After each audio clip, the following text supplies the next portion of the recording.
Here we go. 3, 2, 1. Boom! And welcome to today, April 11th. I'm Jeff Stanfield with the world famous Andy Shaver, and this is brought to you by Boss Shot Shells. That's right. Go get your Boss order in today. BossShotShells.com. Come straight to you.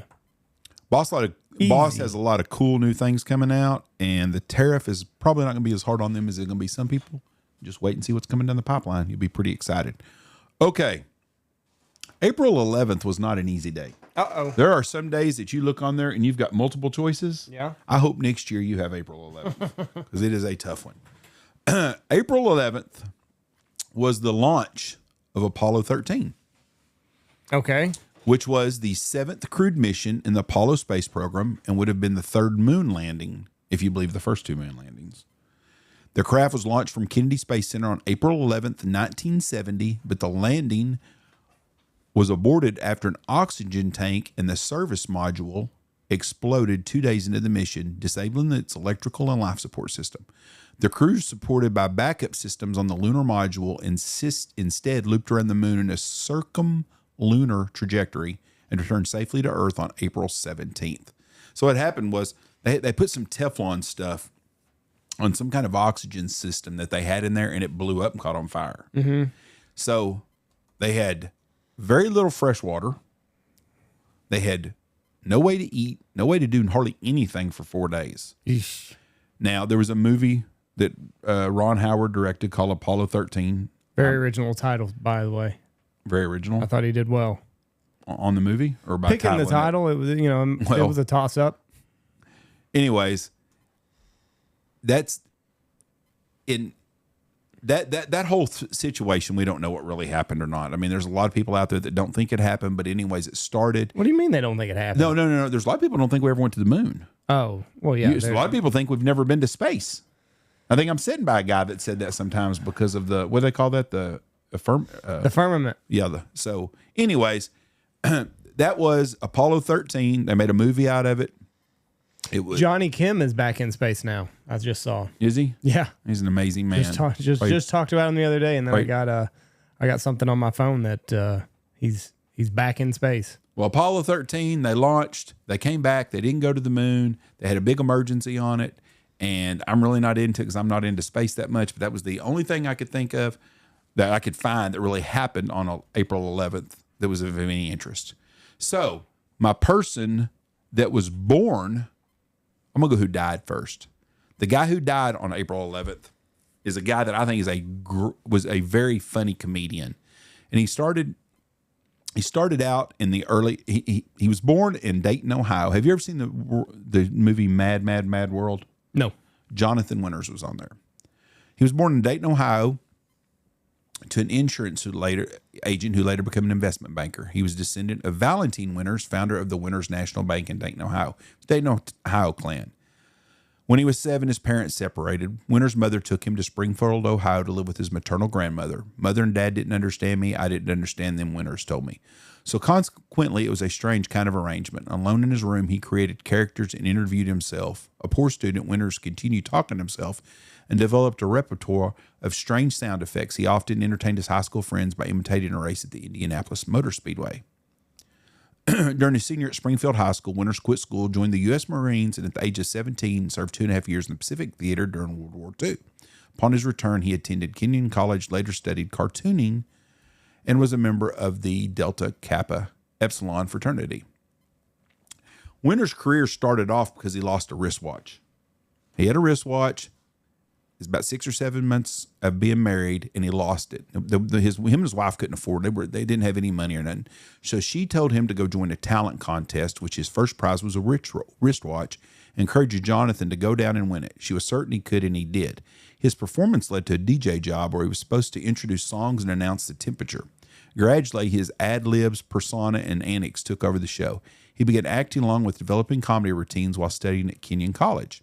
He was also a local radio personality on WING in Dayton and WIZE in Springfield. He performed as Johnny Winters on WBNS-TV in Columbus, Ohio for 2.5 years. The program director arranged for his first audition with CBS in New York City.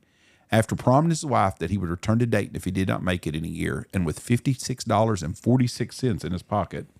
That's pretty exact. That's exactly what I was thinking, too. He moved to New York City. That's when you know you're broke. Staying with friends in Greenwich Village. After obtaining Martin Goodman as his agent, he began doing stand-up in various New York nightclubs. His earliest network television appearance was in 1954 on Chance of a Lifetime, hosted by Dennis James, where Winters again appeared as Johnny Winters. Winters made television history in 1958 when RCA broadcast the first public demonstration of color videotape on The Jonathan Winters Show. Anyways, his first big break he came when he did a morning show called Omnibus in 1957. Anyways, Jonathan Winters was a funny guy. He used to be on Carson all the time. He had one problem. He had to check himself into mental institutes. Yeah, so talking to a bunch of kids. They're talking to yourself. That'll do it. 2 different times he checked in for 8 months. And he would even, as he got older, he would put that in more of his own stand-up. He was very, very well thought of and very well respected in the comedy club. He was on Johnny Carson numerous times. Carson loved to have him on because he never know what Jonathan Winters he was going to get. He never told him nothing until he would start talking. And if you'll look up Jonathan Winters on YouTube, him with Don Rickles and that whole group of guys, was a pretty funny guy, and that was Jonathan Winters. Now, my gentleman, I got to delete these so I get to them so I don't screw up. My gentleman who was born today was a gentleman called Richard Kuklinski. Have you ever heard of him, Andy? I know of, no. His nickname was the Iceman. So, Kuklinski? Yep. Oh, yes, I do know him then. I thought you had another name. Kuklinski. Yes. Was an American criminal and leader of a New Jersey-based burglary ring. He was an assassin. He engaged in criminal activities for most of his adult life that began when he had distributed pirated pornography and eventually escalated to at least 5 murders between 80 and 84. He claims he's killed 100 people to 200. The FBI says they don't know if he killed, they think he probably killed 20 to 25 people. At the time of his crimes, Kuklinski had become, I'm going to start in his early life. He was born on April 11th, 35 in a family apartment on 4th Street in Jersey City, New Jersey to Stanley Kuklinski. His dad was a piece of shit. He was a brakeman for the Delaware Western Railroad. His mother was a devout Catholic first-generation Irish-American who worked in a meatpacking plant. He was the second of 4 children. According to Kuklinski, his father was a violent alcoholic who beat the children regularly and sometimes beat his wife. Stanley abandoned his own family while Richard was still a child, but came back periodically, usually drunk, and to beat everybody up. In 1940, Stanley's beatings caused the death of Kuklinski's older brother, 7-year-old Florian, was thrown down the stairs. And he died. His dad beat him to death, but they told the authorities he fell down the stairs. His mother covered for him. Stanley and Anna hid the cause of the child's death from the authorities, saying he had fallen down a flight of stairs. Kuklinski's younger brother, Joseph, was convicted in 1970 of raping a 12-year-old girl and murdering her by throwing her off the top of a 5-story building. When he asked about his brother's crimes, Kuklinski said, Kuklinski, we came from the same father. That was his answer. The mom was often abusive too. She would beat Richard with broom handles, sometimes breaking the handle on his body during the assaults and her household objects. He recalled an incident during his preteen years when his mother attempted to kill his father with a kitchen knife. She was a zealous Catholic and believed that stern discipline should be accompanied by strict religious upbringing. So Richard was raised in the Roman Catholic Church, served as an altar boy. Kuklinski later rejected Catholicism. I cannot speak today, and regarded his mother as cancer who destroyed everything she touched. Anyways, he married a lady, had a couple of kids, met the lady, was a secretary at the trucking company he worked for. They got divorced. He went to work basically for himself, was very successful.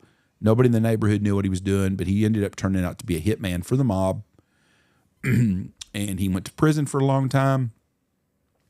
He killed a guy named George Malaban during a meeting to sell him tapes. Malaban was reportedly carrying $27,000 at the time. Malaban's body was discovered a week later after Kuklinski had placed it in a 50-gallon ice drum and let it near the Chemetex chemical plant in Jersey City. He cut the tendons of Malaban's legs in order to fit the corpse into the barrel. This is the first murder linked to the Iceman, I'm going to call him. Malaban's brother told police officers that Malaban was meeting the Iceman the day he disappeared. After plea bargain, the Iceman admitted to shooting Malaban 5 times, saying it was due to business.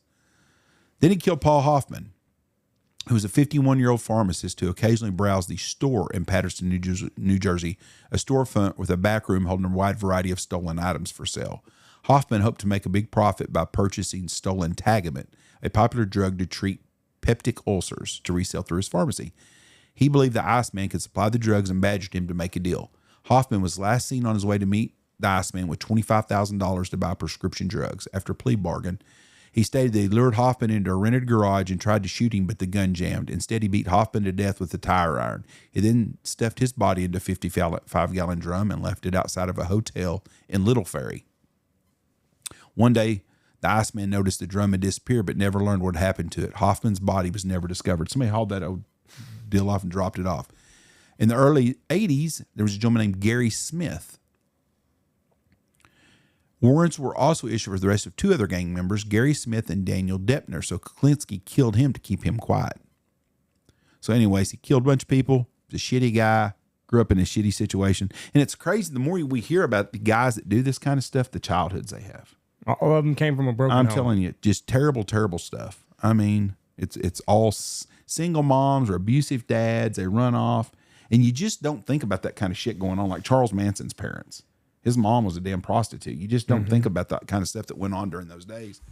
So not everything in the 30s, 40s, and 50s were rosy like we think it is. Very violent time. Anyways, and our winner of the Gold Star Dove Hunt for 4 people is Nick Tipton. So Nick, congratulations. You are the winner. Just reach out to me on social media and I'll get you all the details. So anyways, Nick Tipton is our winner of our Gold Star Hunt. We look forward to that. That's October 2nd, 3rd, and 4th. It's a great weekend to be up here. It's very emotional, but it's a good time. So anyways, thank y'all for listening to us. God bless y'all. And that is my today for April 11th and the day it was. Peace. Bye. Watch for deer.